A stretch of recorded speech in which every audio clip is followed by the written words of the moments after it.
Mesdames et messieurs, bonsoir et c'est avec plaisir que je vous retrouve encore une fois dans cette rubrique Parole de candidat. Ce soir, je reçois dans cette rubrique Honorable Cheikh Tidiane Traoré. Il est de l'UFR, l'Union des forces républicaines, et Dr Yango Keïta, il est de l'UNED, l'Union nationale pour l'égalité et le développement. Alors pour commencer, monsieur, bienvenue dans cette rubrique. Merci beaucoup. Quels sont les leitmotifs que vous avez choisis, que vous utilisez pour galvaniser les foules pendant cette campagne qui concerne les législatives? Pour les législatives du 24 septembre, notre ambition est de lutter contre l'ennemi commun de la Guinée qui est le vote ethnique.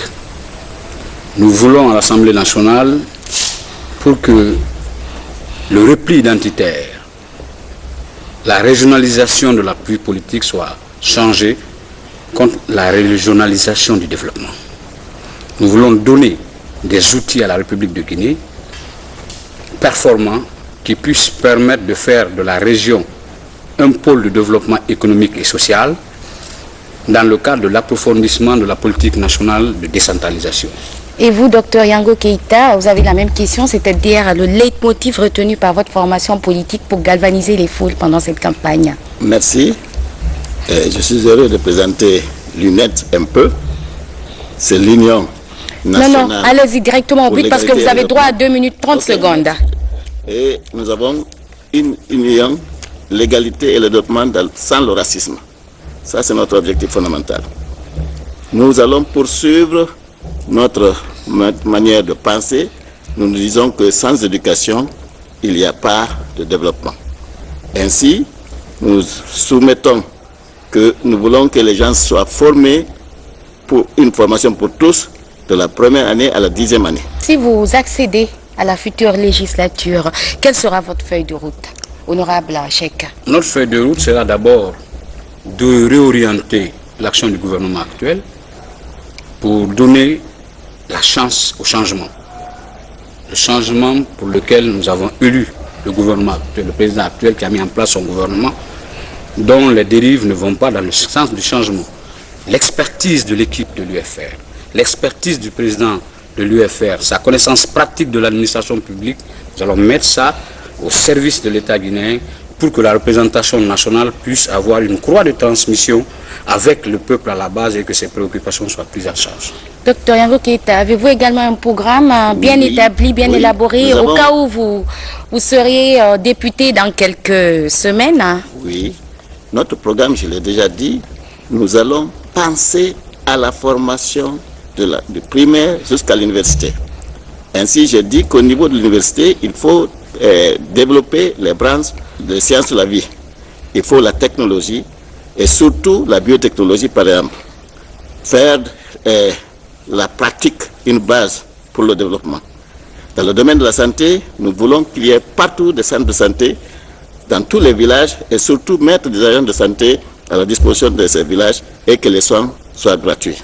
Quelles sont les circonscriptions qui sont retenues par votre formation politique?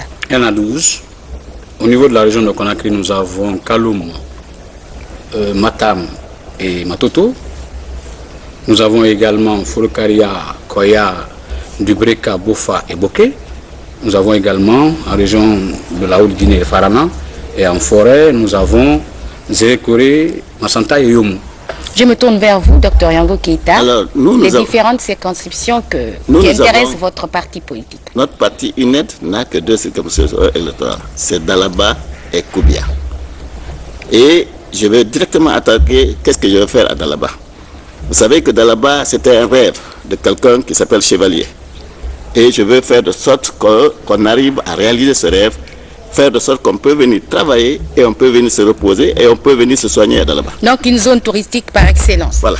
Et la dernière question avant de vous libérer, chers invités, c'est vous qui avez déjà siégé dans un parlement, qu'est-ce qu'il faut changer par rapport aux parlements précédents qui ont existé dans notre pays? Moi, député, j'œuvrerai pour faire du futur Parlement un outil au service du peuple. J'œuvrerai pour faire du Parlement le pouvoir central, pour que l'on puisse travailler pour les Guinéens pour que le futur député, la future assemblée ait une obligation de compte rendu au peuple qui l'a mandaté. Dr Yango Keïta, vous pensez apporter une différence entre les anciens parlements et le parlement qui sera installé dans quelques semaines? Exactement. Et quelle sera votre contribution? Alors, nous, notre contribution, ça sera justement la pratique, la réalité. Nous n'allons pas être au Parlement pour dire oui, oui, oui. Nous allons être là pour changer ce qui est à là depuis, je dirais, l'indépendance. Nous allons mettre des gens capables. Notre parti regorge des cadres techniques et ce sont les candidats qui vont pouvoir apporter leur contribution à la modification de l'Assemblée nationale. Messieurs, je vous remercie d'être passé dans cette rubrique et d'avoir répondu à mes questions. Les compliments de l'UFR sont à vous. Merci beaucoup. Merci. Mesdames et messieurs, c'était tout pour aujourd'hui. Demain, je reçois sur ce plateau l'UPR et l'UFDG. Merci et bonne suite de programmes télévisés à tous. Nous devons travailler ensemble, qu'il y ait l'union du pays et non, comment on peut appeler ça, la division du pays. Merci. La Guinée unie dans son unité.